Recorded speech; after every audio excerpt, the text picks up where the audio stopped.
नमस्कार दोस्तों, आप सबका ज्ञान गंगा चैनल में स्वागत है।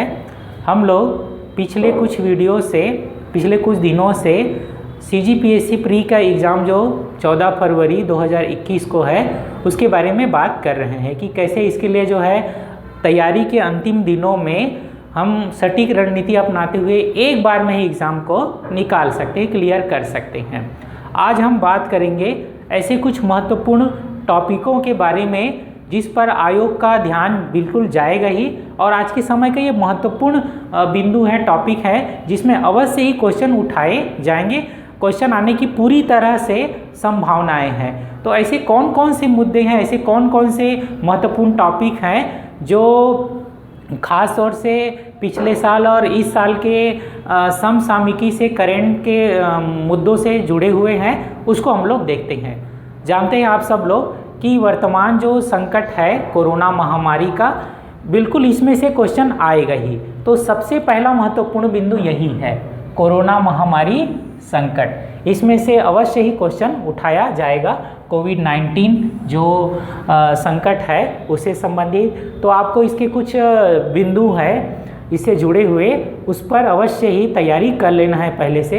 एक तो इसकी उत्पत्ति कहाँ से हुई, इस वायरस की सबसे पहला केस कहाँ से आया था, तो चाइना के वुहान शहर को आपको जानना है। साथ ही जो है कितने प्रकार के वायरस है ना, इसके अब तक के पता चले हैं। शुरुआत में पता चला था, बाद में और कौन कौन से, जैसे अभी नया एक इसी का वायरस का स्ट्रेन रूप सामने आया था ब्रिटेन में। तो ये सारी चीज़ों को आपको ध्यान में रखना है, उसका लक्षण, प्रभाव, बचाव के तरीके, सब चीज़ को आपको तैयारी रखनी है। इसमें अवश्य क्वेश्चन आएगा ही। साथ ही इसका प्रभाव के बारे में बात करें तो कहाँ सबसे ज़्यादा केसेस हुए, कहाँ सबसे कम केसेस हुए। साथ ही जो है इनका जो रेट है, अर्थात जो है डेड रेट जो है, मृत्यु दर जो है, कहाँ पर सबसे ज़्यादा सबसे कम रहा। रिकवरी रेट को भी आपको तैयारी रखना है, अलग अलग देशों का, साथ ही हमारे देश का और प्रदेश का भी। वैक्सीन, कौन सी वैक्सीन जो है इसके इलाज में कारगर रहे, मतलब कह सकते हैं आंकड़ों को कम करने में या रिकवरी करने में, जो है लोगों को स्वस्थ करने में क्या क्या चीज़ें ने मदद किया। जैसे आयुष मंत्रालय का जो काढ़ा था, ठीक है, साथ ही क्लोरोक्विन जो दवाई थी मलेरिया से ही लड़ने के लिए थी, लेकिन मेन जो है इसके लिए भी उपयोग कर दिया गया। तो वो सारी चीज़ों को आपको ध्यान में रखना है। साथ ही जो है टीका के बारे में बात करें तो राष्ट्रीय अंतर्राष्ट्रीय दोनों स्तरों पर कौन कौन सी कंपनियों ने सबसे पहले जो है टीका लाने की कोशिश की, रिसर्च सेंटरों ने, फार्मास्यूटिकल कंपनियों ने। और दुनिया में सबसे पहला टीका, हमारे देश में सबसे पहला टीका और स्वदेशी टीका जो अब लग रहा है, तो वो सब कौन था, क्या उससे संबंधित तथ्य आंकड़े हैं, वो सबको आपको तैयार रखना है। बिल्कुल क्वेश्चन आएगा ही। साथ ही लॉकडाउन का लोगों ने जो है सामना किया, तो कितने चरणों में लॉकडाउन लगाया गया। सबसे पहले जैसे जनता कर्फ्यू की शुरुआत हुई थी 22 मार्च 2020 को, उसके बाद फिर उसके एक दिन बाद जो है 23 मार्च को लॉकडाउन की शुरुआत हुई। तो एक पहला चरण कब तक था, दूसरा चरण कब तक था, तो सभी चरणों को आपको ध्यान में रखना है। साथ ही जो है उसके बाद जो है अनलॉक शुरू हुआ, उसके बाद उसमें जो है कितने चरणों में अनलॉक हुए, देश जो है धीरे धीरे अनलॉक करने शुरू किए, विभिन्न गतिविधियां, आर्थिक गतिविधियों की अनुमति दी गई केंद्र सरकार के द्वारा। तो उसको आपको ध्यान में रखना। इसके लिए ये कुछ बिंदु हैं, जैसे कब से लागू हुआ, पहला कब हुआ, अंतिम कब हुआ, कितने चरण में हुए, ये सब आपको तैयार रखना है। निश्चित ही इसमें से क्वेश्चन लिया ही जाएगा।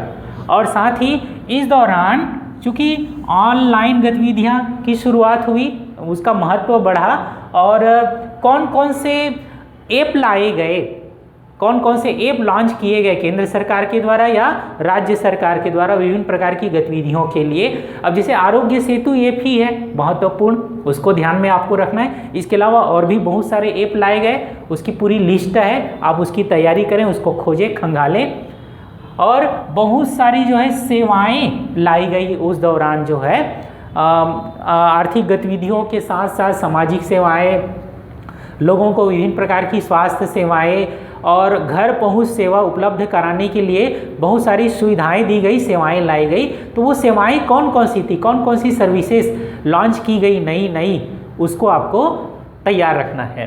तो ये कोरोना महामारी से जुड़ा हुआ पूरा अलग अलग बिंदु है जो कई एंगलों से है, उसको आपको सभी एंगलों से तैयार रखना है। इसमें से निश्चित ही क्वेश्चन आएगा। उसके बाद फिर ये कोरोना वाला हो गया। उसके बाद फिर आगे देखते हैं आर्थिक गतिविधियाँ। चूँकि कोरोना महामारी के दौरान जो है सबसे ज़्यादा दुष्प्रभाव आर्थिक गतिविधियों में ही हुआ था और देश ने और प्रदेश ने बहुत कुछ झेला, लोगों ने बहुत कुछ झेला। धीरे धीरे अब जो है देश फिर से उठ खड़ा हो रहा है। देश और प्रदेश में क्या क्या गतिविधियाँ, आर्थिक गतिविधियाँ दुष्प्रभावित हुई इससे, और कैसे जो है कितने आंकड़े जो है सामने आए, चाहे हमारा जीडीपी हो, अलग अलग सेक्टरों में जो उसका ग्रोथ रेट होता है वो कितना दुष्प्रभावित हुआ, कितना हासिल हुआ, ये सब चीज़ को आपको ध्यान में रखना है। विभिन्न जो सरकारें हैं वो अपना अपना गुणगान करती है। कोरोना संकट के बाद भी हमने इसको संभाला ऐसा करके, खासतौर से इस देश के साथ साथ प्रदेश की जो सरकार है वो अपना मियाँ मिट्ठू बनती है, तो उसको भी आपको ध्यान में रखना है, सच मानना है, और वो जो आंकड़े जारी कर रही है उसको आपको ध्यान में रखना है। साथ ही अब और आगे बढ़ें महत्वपूर्ण घटनाक्रम में। महत्वपूर्ण घटनाक्रम देश, प्रदेश, अंतर्राष्ट्रीय सभी हमारे लिए इम्पॉर्टेंट है इस एग्ज़ाम के लिए। कुछ इसमें से मैं बता देता हूँ आपको, जैसे कि बहुत सारे इस दौरान जो है वर्चुअल सम्मेलन हुए, ऑनलाइन ही गतिविधियाँ हुई। तो वो क्या क्या सम्मेलन थे, लाइव तो नहीं हुआ, वर्चुअल था। तो वो कौन कौन से सम्मेलन इस दौरान आयोजित हुए देश प्रदेश में, उसको आपको तैयार रखना है। और विकासात्मक कार्य तो थोड़ा सा गतिरोध आया था, लेकिन विकासात्मक गतिविधियाँ चलती ही रही। कहाँ कहाँ से कौन कौन से जो है विकासात्मक गतिविधियाँ चलती रही, चलाई गई, शुरू की गई, लॉन्च की गई, वो सबको आपको देखना है, तैयार रखना है। बिहार में इस दौरान जो है विधानसभा चुनाव हुआ, आम चुनाव हुआ वहाँ पर, तो उसका बहुत ज़्यादा महत्व है। कोरोना संकट से उबरने के तुरंत बाद जो है ये चुनाव हुआ था, इसलिए 2020 में इसका बहुत ज़्यादा महत्व है। कितनी सीटें किसकी किसकी आई, किसकी सरकार बनी, ये सब चीज़ का महत्व है। कितने चरणों में इसका हुआ था इलेक्शन जो है, इसको ध्यान में रखें। साथ ही जो है उसी दौरान देश और प्रदेश के विभिन्न हिस्सों में उपचुनाव भी हुए थे। जैसे विधानसभा का चुनाव हुआ था, आम चुनाव हुआ था बिहार में, लेकिन एमपी में उपचुनाव हुआ था कुछ सीटों के लिए, और हमारे प्रदेश के मरवाही में भी उपचुनाव हुआ था। तो उसका भी महत्व है इस चुनाव का, इसलिए इसके रिजल्ट का, चरण का बहुत ज़्यादा महत्व है। साथ ही पिछले साल राम जन्मभूमि मुकदमा जो कब से चला आ रहा था, उसका अंतिम निर्णय सुप्रीम कोर्ट के द्वारा दिया गया, तो इसका बहुत ज़्यादा महत्व है। मुकदमे के विभिन्न पक्ष कब से शुरू हुआ था, पूरा उसका इतिहास, राम जन्मभूमि, बाबरी मस्जिद, जो भी है लड़ाई का, उसका पूरा इतिहास। साथ ही जो है पैनल में कौन कौन शामिल थे, दोनों पक्षों के, पक्ष विपक्ष में कौन कौन से वकीलों ने अपना अपना पक्ष रखा था दोनों पक्षों के लिए, और साथ ही जो है सुप्रीम कोर्ट के जो पैनल में कौन कौन शामिल थे जजों के, उसको भी आपको तैयार रखना है।